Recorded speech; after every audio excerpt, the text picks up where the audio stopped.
नवरंगपुर जिला रायघर ब्लॉक पारुआ पंचायतर शिव मंदिर रे ताला भांगी दान पेटी एवं मंदिर कार्यालयर एक आलमीरा चोरी होता देखा मिली।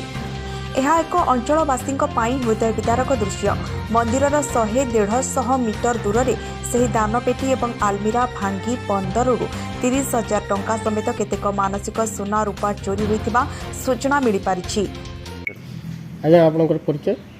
मुझे पारुआ जगतेश्वर महाप्रभु शिव मंदिर मुख्य पूजक पूजारी भाव में मुझे ठाकुर को सेवा कर आसुची।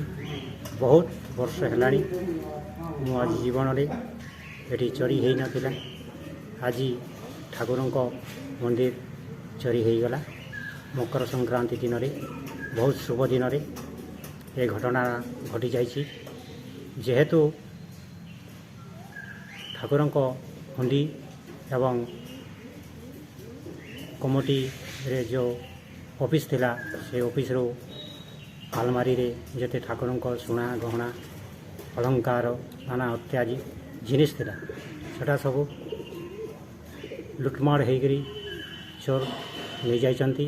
एटा पाई मु बहुत दुखित एवं दुख अनुभव करी प्रशासन को गुहारी करुछि कि शीघ्र ये चोर को धरी कौन से मते दंड दियंतु बोली मोर बहुत अनुरोध।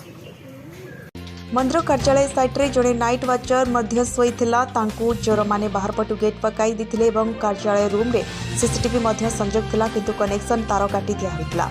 खबर पाई रायघर आईआईसी टंकगिरी भोई सहित उमरकोट एसडीपीओ दिनेश कुमार नायक घटनास्थल में पहुंची एक मुड्रे चोर को धरने को तदंत चलाइबा सहित सीसीटीवी मेकानिक को डाकी कटा तार कनेक्शन जोड़ी देखिले जे 2 जन चोर मंदिर कार्यालय भीतर को पसी कनेक्शन काटिछथि। रायघर उपेन्द्र डंगरी का रिपोर्ट, स्वस्तिक न्यूज।